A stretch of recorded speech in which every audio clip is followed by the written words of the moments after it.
नमस्कार, मैं अनामिका संसार हिंदी साहित्यिका में आप सबका स्वागत करती हूं। अगर आप मेरे चैनल पर नए हैं तो आपको बता दूं कि मैं इस चैनल पर किताबों की समीक्षा प्रस्तुत करती हूं। आपने इसे सब्सक्राइब नहीं किया है तो सब्सक्राइब कर लें और साथ ही बेल आइकन को प्रेस कर दें ताकि मेरे हर एक वीडियो का पहला नोटिफिकेशन आपको मिले। आज जो किताब मैं आपके लिए लेकर के आई हूँ उसे लिखा आशा गांधी ने। इस किताब का नाम है रिश्तों के जख्म।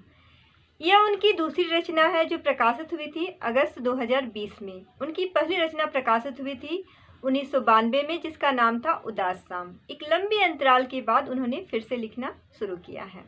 रिश्तों के जख्म एक नारी के मन की पीड़ा को बतलाती एक मार्मिक रचना है।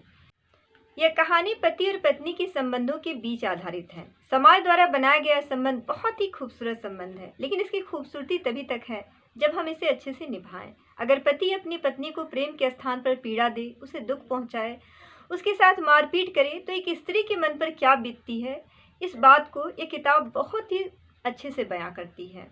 इस कहानी के दो मुख्य पात्र हैं, मानसी और पंकज। कहानी फ्लैशबैक में चलती है। मानसी लंदन में रहती है। एक दिन उसके पास अचानक उसकी बेटी उर्वशी का फोन आता है। वो कहती है कि उसके पापा यानी पंकज लास्ट स्टेज पर पहुंच चुके हैं और अपने अंतिम क्षणों में वो मानसी से मिलना चाहते हैं। मानसी यह सुनकर तुरंत वापस आ जाती है। पंकज की हालत देख करके वह अपने अतीत में डूब जाती है। उसे याद आता है कि किस तरह कोलकाता में एक दिन वह दुल्हन बन के आई थी। पति के रूप में पंकज को पाकर वह कितनी खुश थी। उसे लगता था कि वह इस दुनिया की सबसे खुशनसीब पत्नी है।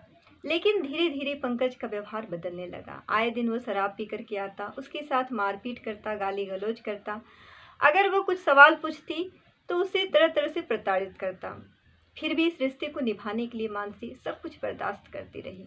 लेकिन एक दिन उसके सब्र का बांध टूट गया जब उसे यह पता चला कि पंकज का अन्य स्त्रियों के साथ गलत संबंध है। वो ये दुख बर्दाश्त नहीं कर पाती है। अपने पिता से सब कुछ कह देती है। उसे लगता है कि उसके पिता इस समस्या का हल जरूर करेंगे, लेकिन उसके पिता भी इस दुख को बर्दाश्त नहीं कर पाते और उनकी मृत्यु हो जाती है।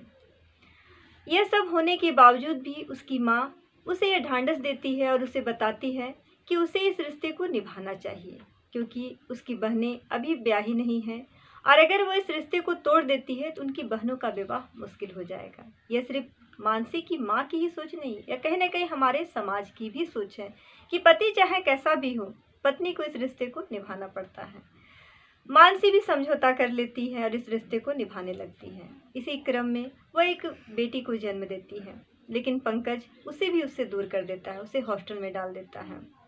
वही बेटी जब बड़ी होती है तो उससे भी मानसी को कोई विशेष प्रेम नहीं मिल पाता है।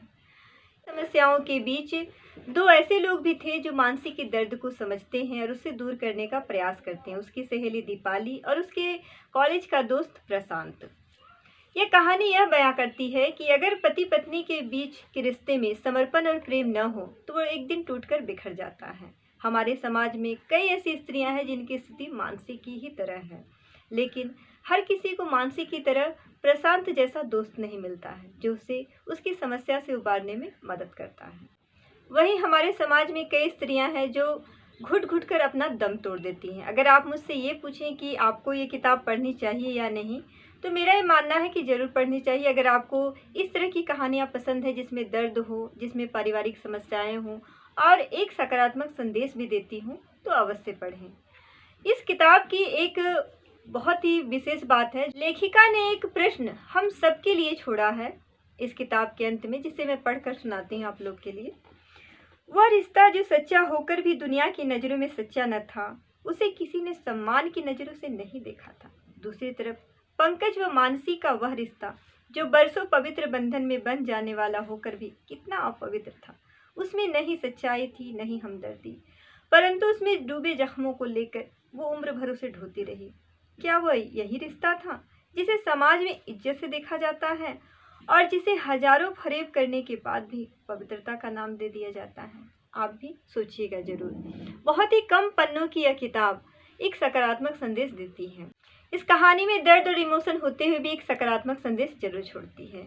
आज के लिए इतना ही, मिलते हैं अगले वीडियो में, लेकिन जाने से पहले मेरे चैनल को लाइक, शेयर और सब्सक्राइब करना न भूलें। तब तक किताबें पढ़ते रहिए, किताबों से जुड़े रहिए। बाय।